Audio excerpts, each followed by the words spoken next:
آپ سمجھتے ہیں کوئی صحابہ کوئی لوہے کے بنے ہوئے تھے کہ کیسر و کسرا کے دروازے جا کھٹکھٹائے؟ ان کی آنکھوں میں کوئی چیز جچتی نہیں تھی.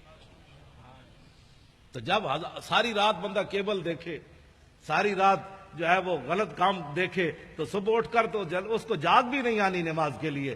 لیکن جب رات وہ اس طرف کروٹ بدلے کہ لا الہ الا اللہ محمد الرسول اللہ، اس وقت طرف کروٹ بدلے کہ اعوذ باللہ من الشیطان الرجیم، تو شیطان کہے گا مجھے کیوں جوتے مارتے ہو، میں تمہیں جگاتا ہوں، اٹھو تہجد پڑھو، اٹھو تہجد پڑھو، کیا کرتے ہو؟ تو جب ساری رات کیبلیں دیکھنے والے کو کون جگائے گا؟ اس کو کیا پتا شرم و حیا کس بات کا نام ہے، اسے کیا پتا غیرت نام کس چیز کا نام ہے. تو اس واسطے یہ ساری چیزیں اب بند کرنی پڑیں گی. اب ایک ہی طرف چلنا ہے، لبیک کی طرف. کسی کو اگر کوئی پریشانی ہے نا لبیک سے، تو وہ پریشانی ہماری دی ہوئی نہیں ہے، اس کو پریشانی کوئی اور لگی، تو وہ پریشانی کا علاج ہمارے پاس نہیں ہے. ہمارے پاس ادھر کوئی حکیم صاحب ہیں تو میں ان کو کہہ جاؤں گا بھائی ان کا درد مٹھا کرو، ہاں درد اس کا مٹھا کرو. ہمارے پاس کوئی علاج نہیں ہے کہ لبیک کے نعرے سے بھی کسی کو دکھ ہو. میں نہیں سمجھتا کہ جب حضور کی بات آئے، ایک تو بزدلوں لگا نہیں سکے نعرہ، اہل سنت کو غیروں سے جدا نہیں کر سکے، ان کی جھولیوں میں بیٹھے رہے ساری زندگی. اب باتیں کرتے ہو کہ جناب یہ کیا ہو گیا، ہم اہل سنت و جماعت کی انفرادی تشخص بحال کر کے 24 کلومیٹر ہم نے ان کو آنسو گیس کھلایا.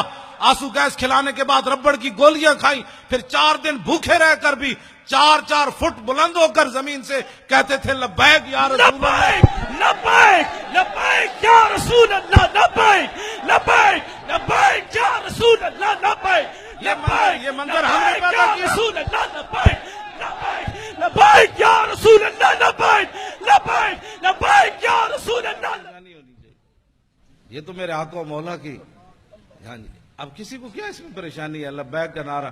مولانا غلام غوث بغدادی فقیر آدمی، مولانا مفتی آصف عبداللہ صاحب، مفتی آصف سعید صاحب، یہ سارے حضرات، یہ شاہ جی جناب 2 ہتھنال سلام، سارے سید جتنے بیٹھے ہیں میری طرف 2 ہتھنال سلام.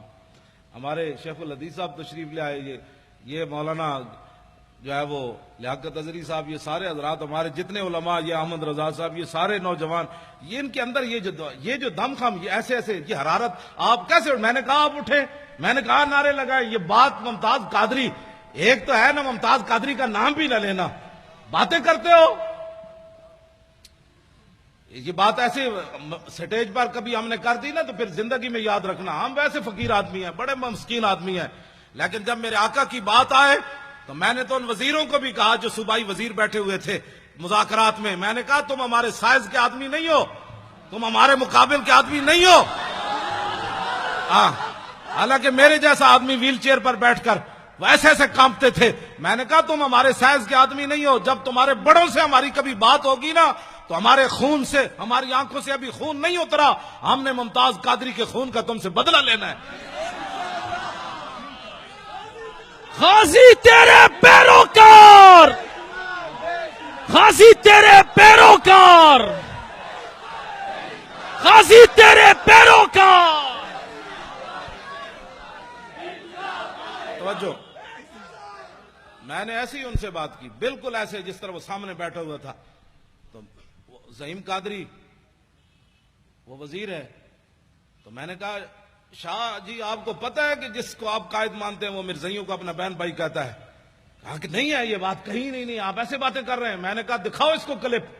وہ جب کلپ دکھایا تو شاہ جی کو ایسے کہے آنی شروع ہو گئی، منہ پر ایسے کپڑا رکھ کے لیٹرین کی طرف بھاگے. انہوں نے کہا ایسی بات اس نے کی ہے کہ مرزائی ہمارے بہن بھائی ہیں. شاہ جی کو ان کا چہرہ اتر گیا. تو میں نے کہا شاہ جی آپ کیا باتیں کرتے ہیں؟ آپ کو پتا ہے کہ آپ نے 1400 سال تاریخ ہماری مسخ کی ہے. آج تک حضور کی عزت پر پہرا دینے والے بڑے بڑے بادشاہ آئے، بڑی بڑی حکومتیں آئیں، جب حضور کے غلام کی بات آئی انہوں نے کہا یار جانے دو، اس کا تو مسئلہ ہی اور ہے، اس کا تو مسئلہ ہی اور ہے، اس کا تو مسئلہ ہی اور ہے. فقہی جزیات بیان کرتے ہو، ہم نے فقہ نہیں پڑھی، امام احمد رضا نے فقہ نہیں پڑھی، پیر میر علی شاہ نے فقہ نہیں پڑھی، غازی علم الدین کے مسئلے میں پیر میر علی شاہ فقہ نہیں پڑھی، سید دیدار علی شاہ فقہ نہیں پڑھی.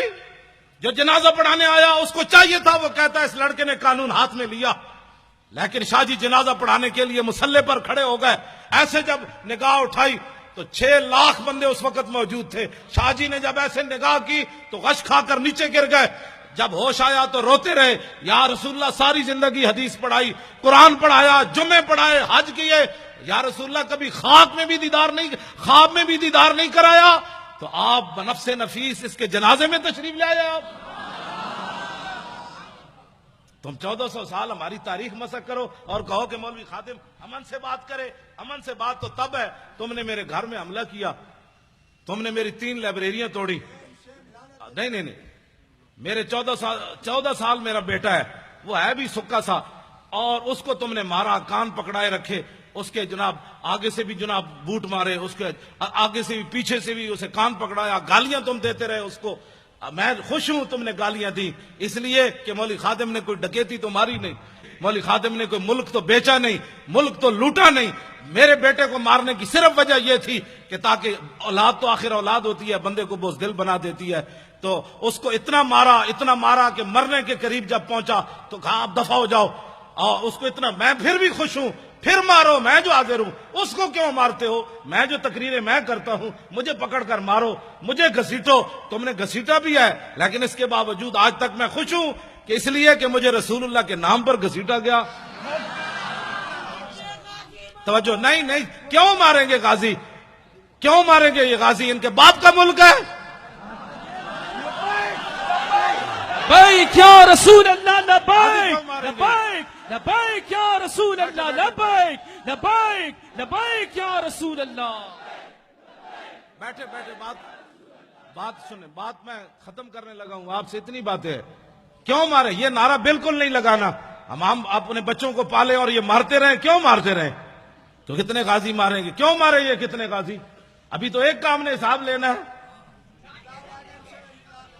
ہاں، اس کا یہی جواب ہے کہ ہم نے اور کچھ بھی نہیں کرنا، نہ کسی کو جناب مارنا ہے، نہ کسی کو دھاڑنا ہے، نہ آگ لگانی ہے، کچھ بھی نہیں۔